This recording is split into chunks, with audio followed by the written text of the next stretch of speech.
Hi there and welcome to my channel. Today's project is for the VICKI BOUTIN design team, and what I'm bringing you today is a little bit of spring in a layout. For this particular page, I am playing with some acrylic paint, and this month we get to actually include a lot of our JustNick Studios cut files, and I'm actually part of the design team, so I have access to a lot of them. And as you see right now, I'm pulling my phone because Vicky gave us some ideas of what some inspiration for the month. And the main idea is this colors that she's using, and I'm pretty sure if you follow VICKI BOUTIN, the community group in Facebook, then you're gonna see that there's a challenge going on to using the same colors. So based on this and spring, I'm just gonna create this layout. And this layout took a while to put together because I was kind of a bit sick while I was working. So I had to go through a couple days of footage to find out what I did. Sorry about that. But what I'm doing right now is I'm just watering down some of the ice decorative paint, and also I think it's blue Hawaiian, and I'm just mixing them together and then watering down so they become like a watercolor consistent. And then I'm gonna use a brayer just to add it onto a yeso foundation paper. Now, as you can see in the video, I am choosing not to roll the brayer completely on the page. Instead, I am making the brayer kind of jump and roll, if you can say, and that's just gonna give me not an even coating, but like these little puddles of color, and it's gonna look a lot like watercolor. And that's it, like super simple, one of the fastest backgrounds. As always, I am gonna add a few splatters just because I like the messy effect of it. I like the look of it. But you're gonna see that as soon as I put them there and I start coming up with ideas, I actually bring in a baby wipe and I decide to dry them up. And what the effect that I get is, it looks like a bleach, like I've bleached or added water to the background. And I like that. And now it's gonna come to what I thought it was gonna work, and it works in some part, but I make some changes. And all I did is I'm watering down some of the ice daiquiri paint that I had on the mat, and I'm just using one of the water brushes to put it on to the page using one of the stencils. Now, when I picked it up, there was some texture, but not enough color. So what I decided to do is bring some of the blue Hawaiian color, mix it up with the ice daiquiri paint, and water it down, and then use it paint over the stencil. I wanted to add those circles of the stencil on the background, add some texture, but make it a little bit more noticeable. But when I put it down, I wanted a little bit more definition, and I knew if I put it through, you're gonna see the holes. So what I'm doing now is, you're gonna see I bring a baby wipe and I just clear a little bit of it, and I get some more, a little bit extra definition. There's not all muddle, and I do this a few more times, and that's about it. Literally one of the fastest backgrounds that I've worked on, and I love the effect that it has. Now, when you saw me at the beginning, I had pulled out some cut files from flowers. But as I was working on it, and like I said, it took a few days to put this together, I found this picture and some of the ones that Vicky sent as an inspiration that has all these rainbow colors in it. So I thought spring and colors go together. So I decided to pull this cut file from JustNick. It's called Hello Spring. And all I'm doing is going to use papers from the All Good Things collection that match the colors in the plates and also in the rainbow. So I'm going to just show you a little bit of what I'm doing. And all I'm doing is backing the cat file. But if you're going to use a cat file, especially if it's like one as delicate as this, I suggest you don't throw away the negative part. Instead, use it to help you glue the paper properly or completely onto a page. As you can see, I'm putting the edge. I put glue around the edge of the edge. And all I'm doing is bringing the negative part just to make sure that everything is in order. It has to move. And then after that, I am going to cut around the letter, making sure that I don't cut like, the next letter. And that's about it. And I did that for the entire word. I actually used even an X-Acto knife just to detail the inside of the E and the O's. I like having those empty spaces. And that's about it. It does take a little bit of time if you want to be careful. So try it. It's great. And as you can see, all I'm doing right now is just going to bring the picture. This is a picture of my family at Mother's Day last year. And we went out for a walk and I just took tons of pictures. And this is one of them. So, and it was actually a nice day of spring. So I thought, you know what, it worked. But now that I have everything set up on the page, I'm going to go ahead and start bringing some extra texture and some extra details onto the background. And my idea is to bring more of the florals. And for this, I am going to play with the green. I want to get to the juicy pear green that it's in the color challenge that Vicky has issued on the community page on Facebook, sorry. And you're gonna see that I'm playing with a few shades of green, and I'm also adding a little bit of the white crayon. I just wanted to experiment. I wanted to see, I thought if I added it was gonna make it brighter. Well, that's not what happened. So what I'm doing right now instead is I'm bringing the baby wipe, and I am decided I'm not going like super hard on top of the stencil. I'm lightly cleaning the stencil. And while I was doing that, this is activating the crayon at the bottom. So it's making it a bit brighter.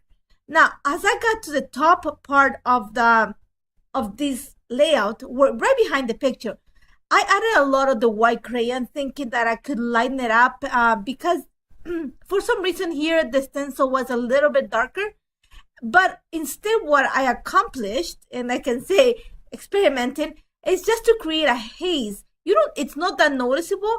I don't know what happened. I think it's because I added all the white crayon underneath. So all I did is just, I just used the baby wipe and just kind of diffused all the color. And it actually works in the long run because it looks like a shadow, like a haze of color behind the picture.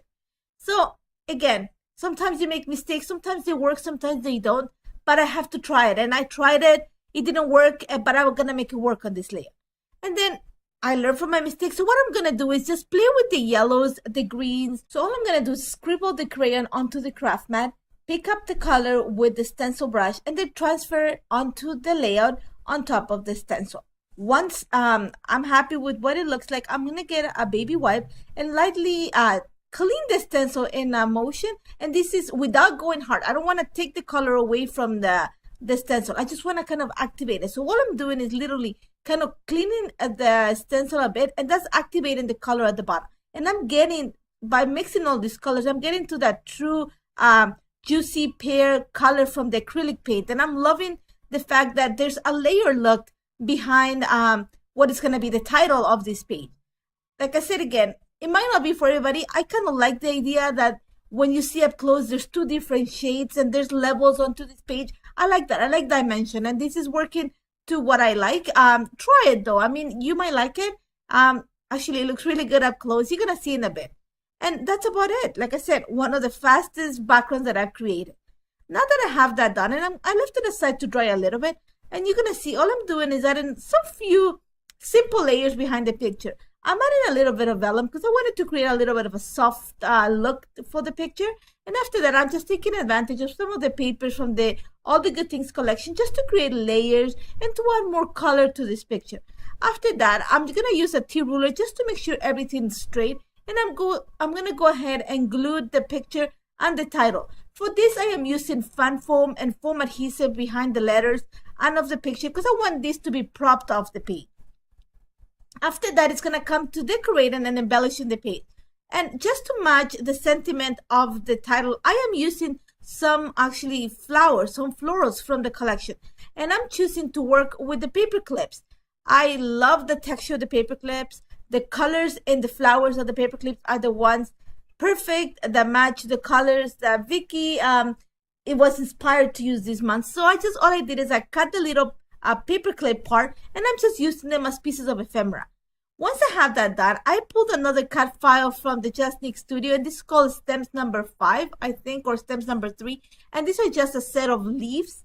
And all I'm doing is I'm going to use them just to add, elongating away the little cluster of flowers that are being placed at the corners of the picture. And that's about it. Once I had that done, you're going to see that I'm gluing little white cardstock pieces because I cut everything out of white cardstock. And I'm going to do the same. I'm going to add the same leaves. I cut a few different designs from this cut file, and I'm going to use them to add them around the little flowers in the title. I just want to make sure that everything is cohesive, and I think it's going to look good at the end.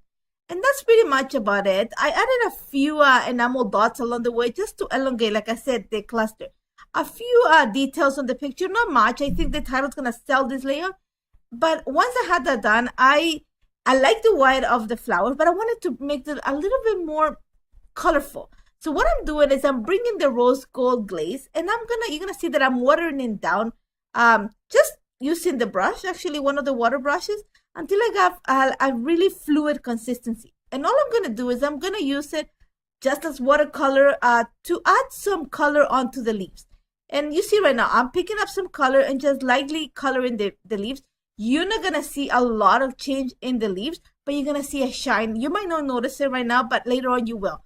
And after that, all I'm doing is adding a little bit of droplets around each one of the clusters. And I continue to do this. It didn't take that much time, really simple. But you're going to see that I'm going to take it off camera because I want to show you like leaf by leaf. After that, all I'm doing is I'm going to add some sentiment. And a few weeks ago, I picked some rose gold ink from Michael's. Sorry, I know, but it actually was so pretty. And I'm taking advantage of that to stamp some of the sentiments using the roller date stamp and also Vicky's rotary word stamp around the page. After that, I'm just going to add some lines of journal, and that's about it. I really like the way this page came together, even though, like, honestly, some of it, I had to go back to the video to realize what I did. But I love it. I love the fact that there's a layer look to it. It might not be noticeable, but it actually up close looks really good. I love the colors, so much vibrancy, and it works really good with the title and the picture. And that's it for me, guys. I hope you try it. Don't forget to join us in the Vicky Boutin community page in Facebook. There's some challenges going on. Vicky's making it really fun. There's a lot of fun things and beautiful things to see. And thank you very much for joining me. Don't forget to check out Vicky's stuff. It's amazing. Thank you so much. Take care.